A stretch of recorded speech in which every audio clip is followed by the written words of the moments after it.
আমন্ত্রণ নতুন একটা ভিডিওতে। আজ আলোচনা করব বাংলাদেশে অনুষ্ঠিত ত্রয়োদশ জাতীয় সংসদ নির্বাচন ও এর প্রথম অধিবেশন কেমন হলো নির্বাচন এবং প্রথম অধিবেশন আমরা পর্যায়ক্রমে আলোচনা করব। আমাদের সাথেই থাকুন। এক নজরে ত্রয়োদশ জাতীয় সংসদ নির্বাচনের প্রথম অধিবেশন সম্পর্কে জানতে হলে আমাকে একটু ফ্ল্যাশব্যাকে যেতে হবে, অর্থাৎ আমাকে জানতে হবে এই নির্বাচনটা কবে হয়েছে, বিজয়ী দলকে এবং কোন দল কয়টা আসন পেয়েছে। এটা যদি জানি তাহলে আমরা যে জাতীয় সংসদ নির্বাচনের প্রথম অধিবেশন হয়েছে তাহলে সেটা আমরা জানতে পারবো।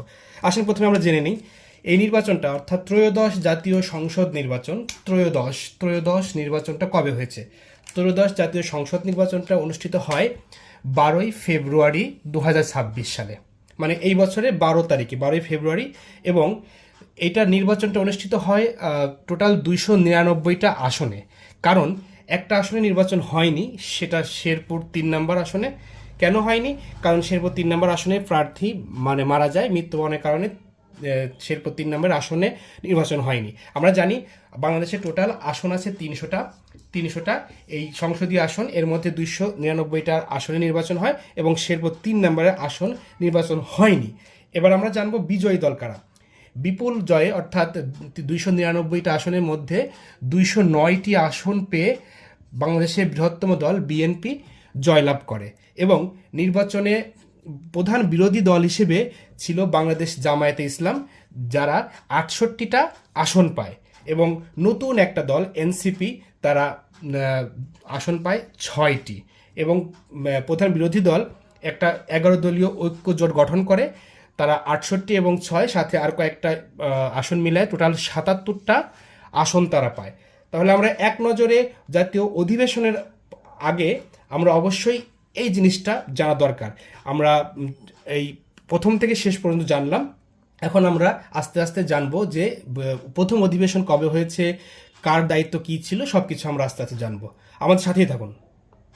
ত্রয়োদশ জাতীয় সংসদ নির্বাচন 2026-এর প্রথম অধিবেশন অনুষ্ঠিত হয় 12 মার্চ 2026। একটা জিনিস খেয়াল করে দেখেন, নির্বাচন অনুষ্ঠিত হয়েছিল 12 ফেব্রুয়ারিতে এবং প্রথম অধিবেশন অনুষ্ঠিত হয় 12 মার্চ, অর্থাৎ 1 মাস পরে। এখন আমরা জানবো কি কি ঘটেছিল প্রথম অধিবেশনে, কি কি হয়েছিল। প্রথম অধিবেশনের সূচনা বক্তব্য রাখেন তারেক রহমান।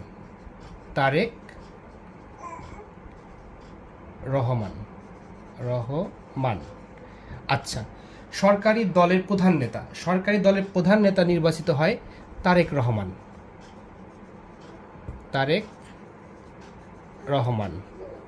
আচ্ছা, বিরোধী দলের নেতা হিসেবে নির্বাচিত হন ডাক্তার শফিকুর রহমান।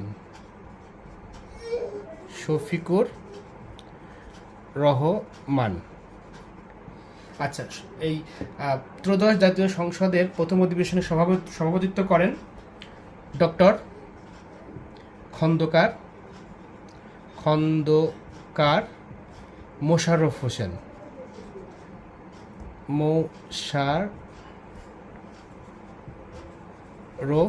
হোসেন। আচ্ছা, স্পিকার নির্বাচিত হন মেজর অবসরপ্রাপ্ত হাফিজ উদ্দিন আহমেদ।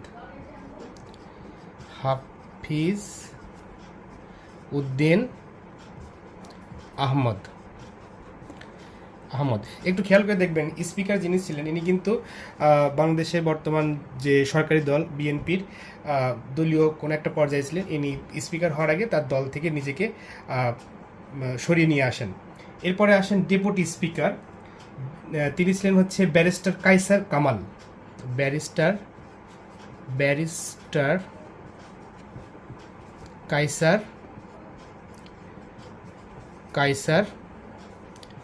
কামাল।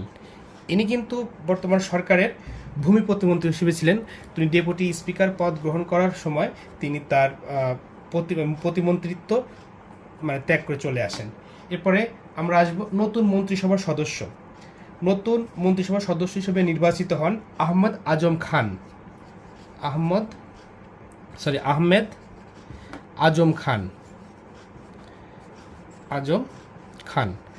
আরেকটা জিনিস সবার জানা উচিত যে স্পিকার এবং ডেপুটি স্পিকারকে শপথ পড়ান কে?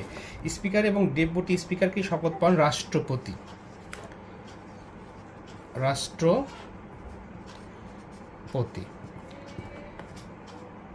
এবার জানবো বিরোধী দলীয় উপনেতা, অর্থাৎ ত্রয়োদশ জাতীয় সংসদ নির্বাচন 2026-এর প্রথম অধিবেশন যেটা অনুষ্ঠিত হয় সেটার বিরোধী দলীয় উপনেতা কে নির্বাচিত হন?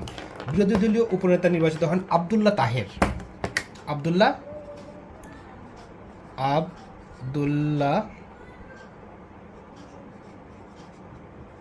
তাহের। আচ্ছা, এবং খুব গুরুত্বপূর্ণ একটা জিনিস, বিরোধী দলীয় চিফ হুইপ, অর্থাৎ বিরোধী দলীয় চিফ হুইপ নির্বাচিত হয়, কে নির্বাচিত হন? নাহিদ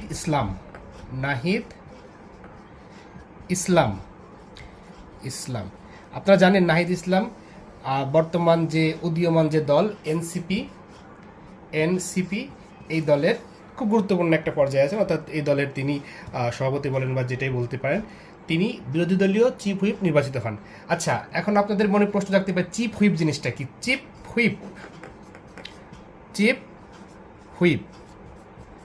হুইপ জিনিসটা কি?